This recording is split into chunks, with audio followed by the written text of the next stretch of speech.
Queridas hermanas y hermanos, seguramente que muchas de las personas mayores o no tan jóvenes que están aquí o que nos siguen en la transmisión, se acordarán de la forma en la que nos castigaban nuestros padres o maestros en aquellos no tan lejanos tiempos. En casa, un coscorrón, una chancla voladora, una nalgada, un cinturonazo o una varita de membrillo. En la escuela, un jalón de patillas, un reglazo en las manos o un borrador volador también.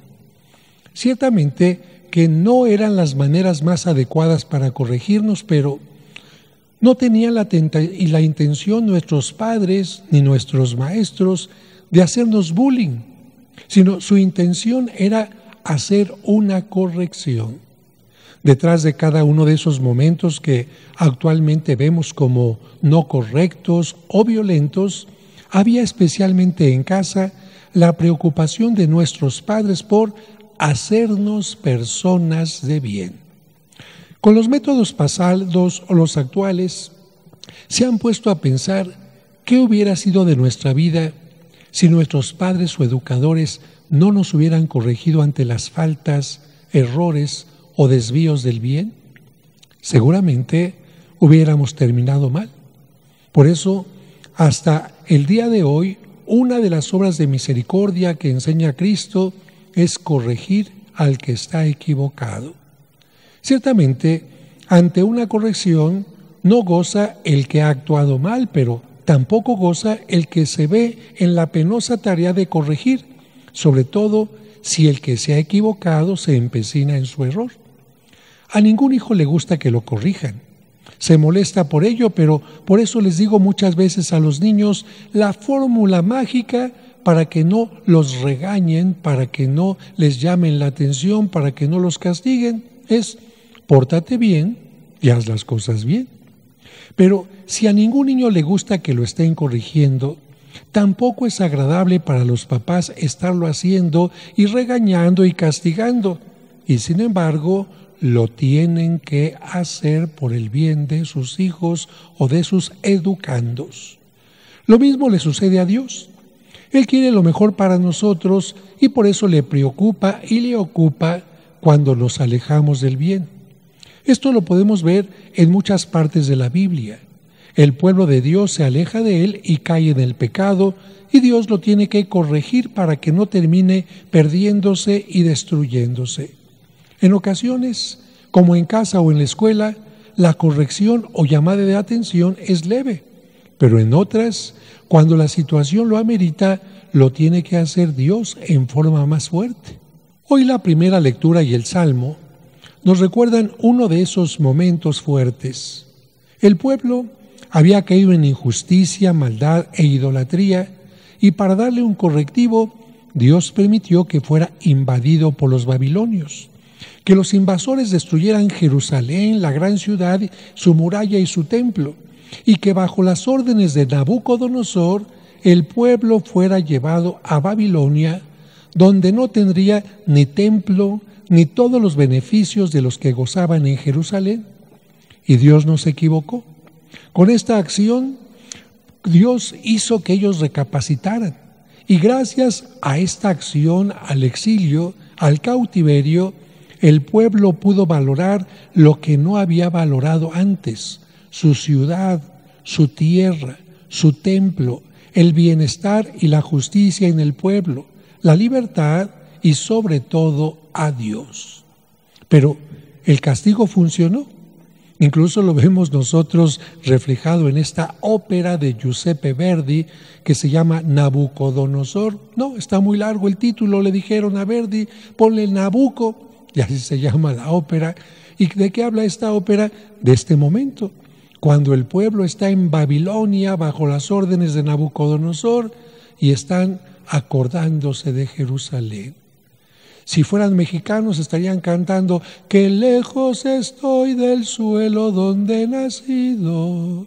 Ah, no, pero Giuseppe Verdi hace que canten: va pensiero, la, ra, ira, ira, ra, ra, ra, ra. Bueno, lo que quiere decir Verdi es que el pueblo ahí junto a los ríos de Babilonia, se pone a llorar por lo que está viviendo, una tierra lejana, sin templo, sin poder convivir con los suyos en una forma maravillosa, sin Dios. Pero gracias a haber extrañado aquella situación, el pueblo se arrepiente y podrá regresar porque Dios le perdone. Pero ¿cuánto tiempo tuvo que pasar? Tuvieron que pasar 70 años en Babilonia para que el pueblo aprendiera la lección, de tal manera que el castigo funcionó. Y el Salmo precisamente nos muestra lo que pasa cuando hay una corrección. Haciendo una comparación con la siembra y la cosecha, el Salmo nos dice que cuando el pueblo iba al exilio, era como si estuvieran sembrando con dolor y fatiga. Pero al regresar a su tierra, a Jerusalén, era como si fuera el tiempo de la cosecha y vinieran cantando con alegría. Claro, regresar a la tierra otra vez era como estar cosechando nuevamente. Y sí, estaban cosechando ¿qué? Su conversión, estaban cosechando su cambio. Esto refleja claramente que cuando hay corrección o castigo, hay tristeza en quien lo recibe. Pero cuando se ha corregido y ha mejorado su vida, hay una gran alegría. Que una buena corrección es como sembrar cosas positivas que tarde o temprano van a dar fruto. Por esto, pidamos para que siempre veamos las correcciones como algo positivo y aprendamos a mejorar y demos gracias a Dios porque siempre perdona al que se arrepiente y quiere regresar al bien. Demos gracias por quienes nos corrigieron, porque nos hicieron personas de bien.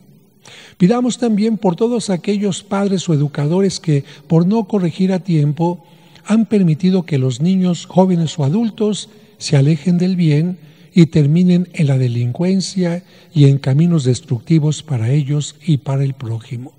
Cuánta gente que se dedica al mal, si la hubieran corregido a tiempo, hubiera cambiado de vida. Por esta razón, tenemos que exigir que las autoridades no permitan la impunidad, porque si alguien en nuestro país comete un delito y no le hace nada, pues su vecino va a decir, pues yo también hago lo mismo, y el otro también, y el que hizo una cosa mala va a decir, pues yo la sigo haciendo. En cambio, en otros lugares donde al ratero, por ejemplo, le cortan la mano, pues ya no va a poder seguir robando, porque ya se va a dar cuenta que no lo puede hacer, y además sus vecinos, le cortaron la mano, no, mejor yo no me meto a esto. Pero si en un país no hay castigo para el criminal, entonces a eso se le llama impunidad, y es como si a un niño en la casa le permiten que haga lo que se le pegue la gana, sin normas, sin reglas. ¿Ese niño cómo va a crecer? Tenemos que pedir que nuestra autoridad haga que las normas, las leyes se cumplan. Claro, a muchos les da miedo porque los que están arriba son los primeros que se dedican a hacer cosas negativas. Así que pidamos por nuestras autoridades para que pongan la justicia y la ley como debe de ser. Y pidamos también por quienes han caído en las trampas del mal, para que si es necesario que tengan que pasar por el sufrimiento para lograr su conversión, lo hagan. En cuanto al Evangelio, para terminar la reflexión, me imagino un poquito a este personaje que nos habla la Biblia. Una persona que cree que Jesucristo es el Hijo de Dios. ¿Cómo sabemos que aquel hombre cree que Jesucristo es el Hijo de Dios? Por la forma en la que le gritó. ¿Qué le gritó? ¿Se acuerdan? A ver, niños, ¿se acuerdan qué le dijo? Exactamente, le gritó, Hijo de David.